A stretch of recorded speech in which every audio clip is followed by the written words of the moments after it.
ማርከስ ራሽፎርድ ወደ ማንቸስተር ዩናይትድ የመመለስ እድል ሊኖረው ይችላል። ማንቸስተር ዩናይትድ ሩበን አሞሪምን ማሰናበቱን ተከትሎ ማርከስ ራሽፎርድ ወደ ኦልድ ትራፎርድ የመመለስ እድል ሊሰጠው ይችላል ተብሏል።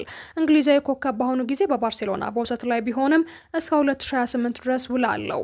ዩናይትድ ራሽፎርድን ባለፈው የካቲት ወር ከአሞሪም ስብስብ ውጪ ከሆነ በኋላ ለአስቶን ቪላ በውሰት ሰጥቶት ነበር። የ28 ዓመቱ ተጫዋች በህዳር ወር 2024 የአሰልጣኙን የስልጣን ዘመን የመጀመሪያ ጎል በማስቆጠር በአጠቃላይ በአሞሪም ስር በ6 ጨዋታዎች 3 ጎሎችን አስቆጥሯል። ነገር ግን ብዙም ሳይቆይ ከቡድኑ ስብስብ ውጪ ሆኗል። ተጫዋቹ ከቪላ ጋር ወደ ጥሩ ብቃቱ የመመለስ ምልክት አሳይቷል። ነገር ግን በክረምቱ የዝውውር መስኮት ባርሴሎናን እንዲቀላቀል ተፈቅዶለታል።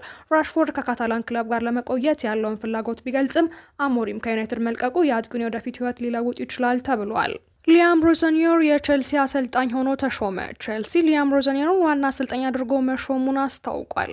እንግሊዛዊው የ41 ዓመት አሰልጣኝ እስከ 2032 ድረስ የሚያቆየውን የ6 ዓመት ውል ከክለቡ ጋር ተፈራርሟል። ባሳለፍነው ሳምንት ከኤንዞ ማሬስካ ጋር የተለያየው ቼልሲ ወጣቱን አሰልጣኝ ለረጅም ጊዜ በሚቆይ ውል ወደ ምዕራብ ለንደን አንጥቶታል።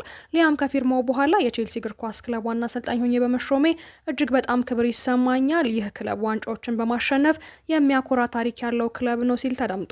ቼልሲን ተፎካካሪና በትልቅ ደረጃ አሸናፊ ቡድን ለማድረግ በየቀኑ ያለኝን ሁሉ ሰጣለው ሲል ወጣቱ አሰልጣኝ ተደምጧል። ፌዴሪኮ ቺዛ ወደ ቱሪን ሊመለስ ይችላል። ፌዴሪኮ ቺዛን ወደ ቱሪን ለመመለስ በዩቬንቱስና ሊቨርፑል መካከል የመጀመሪያዊ ውይይቶች ተጀምረዋል።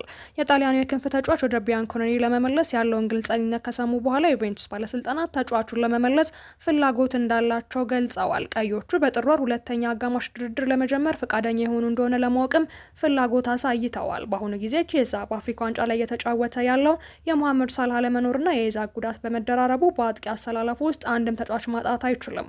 ሆኖም ግን ነገሮች በቀጣይ ሳምንታት ውስጥ ሊለወጡ ይችላሉ ተብሏል።